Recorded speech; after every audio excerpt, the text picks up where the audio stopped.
This is the west coast of the Hawaiian island of Maui.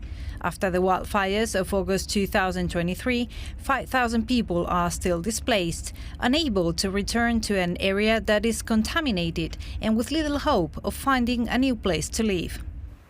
Ekolo Lindsay lost his house in the fires. He was one of the few native Hawaiians still able to live in Front Street in Lahaina.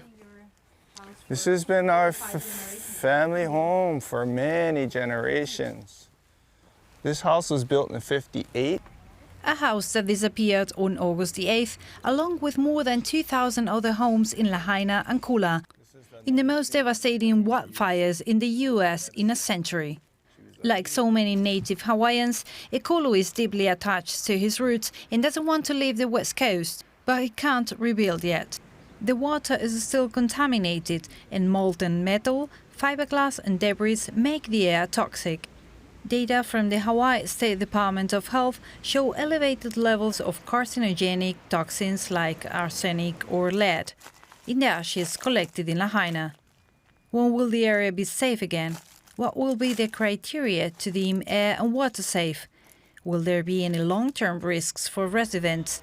Answers the government is unable to provide, thus aggravating the anxiety of displaced Hawaiians like Ekolo. I'd rather just camp out here and have this as my everyday again. I'm happy with that. But in the interim, until it's cleaned, and I think the latest timeline I saw was, say, January, February of 2025, before they completed the cleanup here and deem it safe, then in the interim, we'll have to live somewhere. My first preference is West Maui, as are most people. And then, if we can't, then we need to consider other options. But moving off island is not an option. Like thousands of other displaced Hawaiians, Ekolo is now sheltered in a condo near Kaanapali, the main touristic area in the west coast after Lahaina. But he doesn't know how long he and his family will be allowed to stay. The amount of time granted in hotel rooms or condos is different for every displaced fire survivor. Nobody knows when the Red Cross, who runs the sheltering program, will tell you that you have to leave. So I never want to answer a phone if you're not on my contacts. It could be a telephone call saying, you need to get out. You know, so there is that hesitancy, or coming back to your room with a notice on your door saying you got 48 hours to leave, right? I've seen that happen. And getting these notices is always very painful. It pulls up different kinds of emotions of post-traumatic stress. Ekolo has been fortunate enough to stay at the same place until now. Other fire survivors have been moved up to 8 times. Everybody dreads the call. Pakalana and her husband have been at the Hunuakai up till now. They have 6 children, hence the unusually big room. They keep supplies in containers just in case they have to move the next day. Because you just don't know where you're going to go next. So these are perfect because, like, if we end up on the beach, you know, the sand, it'll protect it from the sand and the water. Pakalana has accepted that she lost everything. A family house of 4 generations in Lahaina, but she assures that the uncertainty of not knowing where she will be living next is much worse. Almost everyone in Lahaina is trying to deal with that same issue, is where we're going to live, where we're going to raise our kids, where they're going to move us, how am I going to get to work, how am I going to get my kids to school if they move me to the other side of the island. Her husband was born and raised in Lahaina and works here. She is a stewardess. Like most Lahaina residents, they don't want to leave the west coast, their home, but many have already been forced to leave Maui. I know they've been asking for volunteers to move off island, to maybe outer islands. A lot of family and friends have moved to the mainland. I have a real estate friend in Las Vegas who sold 5 homes to Maui families within the last couple weeks. And so we're starting to see a huge exodus of Lahaina people coming out of Lahaina because there's no place to live. Housing was already scarce on Maui. Permits to build are extremely difficult to obtain. And with an entire town gone now, finding a place to rent on the west coast is almost next to impossible. most of the Airbnbs are going for $15,000 a month, which most of us can't afford. On top of extremely high rental prices, many displaced families like Pakalana still have a mortgage to pay for a house that does not exist anymore. And with the fires, most displaced lost their jobs too. Before Thanksgiving high touristic season, hundreds of families were kicked out of the hotels. Pakalana was worried that they would be the next out before Christmas, but the plans to move out fire survivors were postponed. Many displaced Hawaiians, though, feel that tourism has been put ahead of their needs. Now that we've opened tourism and families were in the hotels and now everyone's getting kicked out, where are we supposed to go? And so many families feel like second-class citizens or even feel like they're not important. Tourism is the main source of income for the Hawaiian island of Maui. Locals know it provides much-needed jobs, but resentment is growing as they see how visitors get to stay in the same hotels fire survivors are being kicked out of, with no long-term solution for them inside. The main demand and complaint to their local government. The immediate plan of the mayor, Richard Bison, is to try to convince owners of short-term rentals to house displaced families instead for more affordable prices. In exchange, they would pay less taxes. A plan that's backed up by the state as well. We're looking for about 10% of the total amount of units available on the island. And again, we're asking for people to convert them to a year or 18-month long leases rather than short-term. So there are enough. The real question is whether that incentive is enough of an incentive for people. This is Lahaina Strong, a movement that has been fighting for affordable and dignified housing for local residents long before the fires. Fishing for housing is how they call their protest. They've been camping for more than 2 months here at the Kaanapali Beach, the center of tourism in the west coast of Maui. They're day in and out in meetings at the county council with one central demand. They want the mayor to put his plan into action. So the petition that we have is for the mayor to convert the short-term rentals to long-term, to get the tourists out of the houses into the hotels, and the residents out of the hotels into the houses. But owners are reluctant to convert, arguing that they will lose money. The state has even threatened to force them, but owners insist that that is not the solution. Many think it will take a multi-sided approach to solve this problem. And just like the aid that came right after the fires, it is again the Hawaiian community itself that is coming up with a right-now plan that they claim the government lacks. One of the initiatives that could provide shelters for at least 2 years are the tiny homes. The Village of Hope is emerging near the airport in Kahului, a project that was initially planned for homeless people. So behind me is a community center with, it's right in the center of 4 to 6 dwellings. The community center is where these multi-generational families can gather and have their family meals. This is one of the 88 modular homes that are meant to house 350 people. But with thousands still displaced, the need is huge.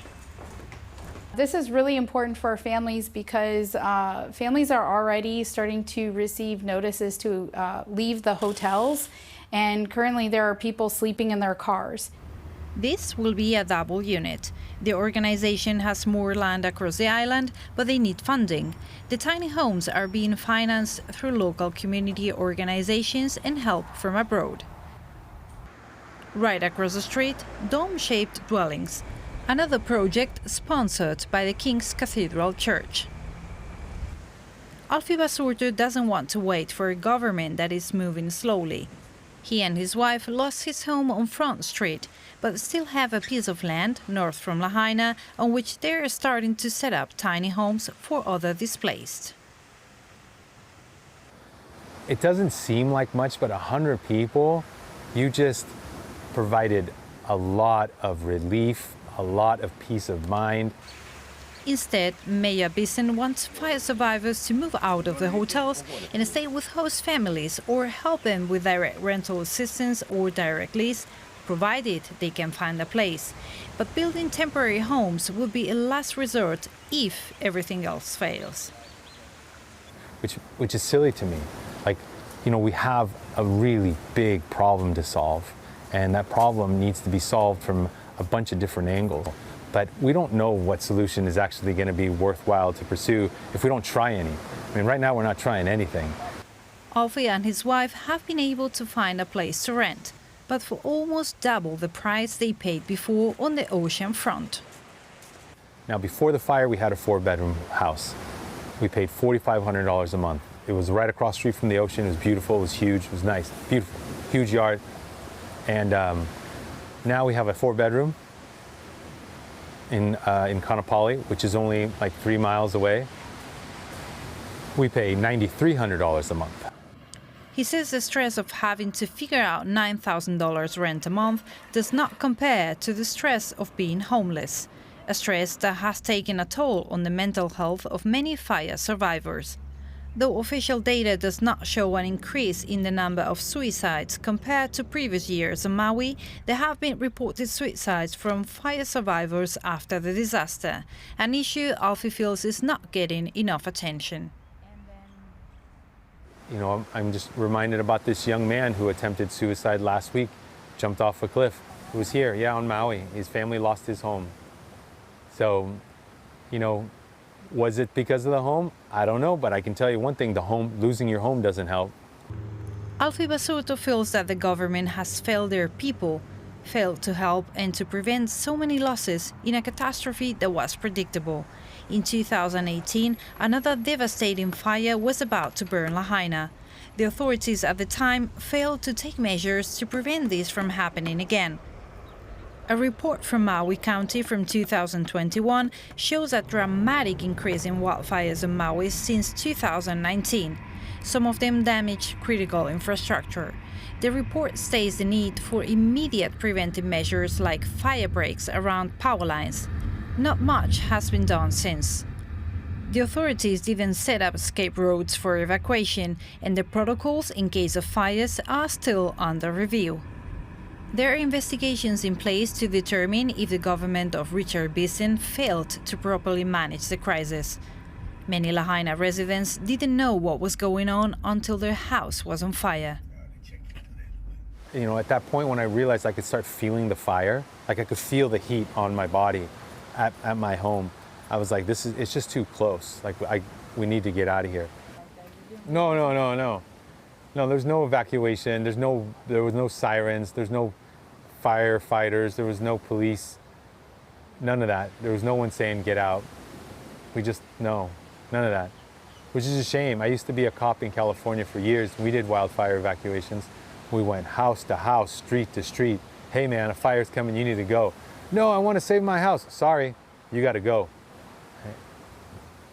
And you make sure they leave. That's how you save lives. None of this, let everyone do whatever they want to do kind of thing. First-hand testimonies claim that police were in some cases blocking the only road there was to escape. When asked about what went wrong in the protocols and how loss of lives could have been prevented, the mayor answers, Yeah, I wasn't there, so I don't know how I can answer your question. But I've talked to just as many people, maybe more than you've spoken to, who were there. And again, that'll all be part of the investigation. I know that the police did everything they could to save lives. Mayor Bison didn't learn how bad the situation was in Lahaina until late that evening, when the whole town was already in flames. It remains unclear what the protocols were, who was giving the orders. Fire survivors are still grieving their loss, homeless in their own land. Hawaiians like Ekolu, who have lived on Maui for generations, could be uprooted if they're unable to find a new place to live. All the people, all the families I've been talking to have one wish from their authorities. They want a permanent place to stay. They need peace of mind so they can start rebuilding their lives until they can finally start rebuilding their homes. Well, Conxi Molla filed that report and joins me now. Welcome, Conxi. So we heard in your report that people have had to move multiple times. What are the other reasons making it difficult to find accommodation for everyone? Well, on Maui, housing was already very scarce before the fires.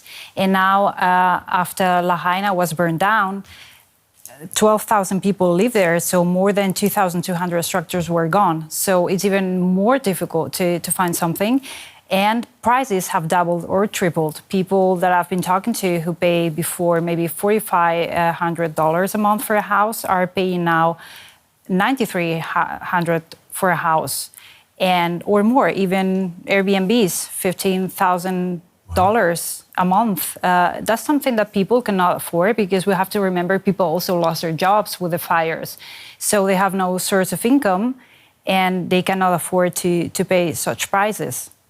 And we know that at least 100 people died in those fires. And residents have been saying that there would have been fewer victims if authorities had done a better job. Could this have been avoided? Well, at least it was known that there was Lahaina was a threat of something like this happening. There was already a warning in 2018 when the town almost burned down. Nothing has been done since. And the day of the fires, I remember that there was no alert of any kind to the people in Lahaina. People realized, many people that I've talked to realized that they had the fire when the house was on fire. And then by the time they decided to leave, for many it was too late. Plus, police, they encountered police blocking the roads. There's only one road to escape. And I've talked to many testimonies who said to me, police was not letting us pass. So people think that could have been avoided. And the people, there was overall like a chaos. Nobody knows who was coordinating the whole operation. The people who took the decisions were not on island, like the chief of the emergency response was on Oahu and wasn't getting first-hand information about what was going on. The mayor has refused to explain his whereabouts by the day of the fires. So it's still unclear what the protocols were, who was giving the orders, and what were the orders that were given to the police. Right. So there in Lahaina, people, the situation there is still toxic. People can't return to their homes. But the West Coast has reopened for tourism. That must be very strange. On the one hand, scenes like this. And then on the other, people sat in their hotel around the pool drinking daiquiris. Yeah, that's very hard and very frustrating for the people. I was there in Kanapali, where a lot of displaced survivors are still sheltered. And it was a really weird picture to be on this beach and having like tourists sitting on the beach next to people who were protesting and camping for more than 2 months on the beach because of the situation of the local community. In the hotels itself, like you see fire survivors coming out of their room and asking for food. They get the food, but they can't sit in the restaurant and eat along with the tourists. So they're in a very fragile mental state because they live in this permanent fear of when are they going to tell me that I have to leave, you know, with my kids, with my family. And also it's the resentment is also growing, although the people know they need tourism to survive. But they're still grieving, and they have seen how before Thanksgiving, hundreds of people were kicked out of the hotels. So, and they feared, as Christmas was approaching, that more people would be kicked out of the hotels. That was postponed. But now, to this day, there's still not a permanent solution for housing.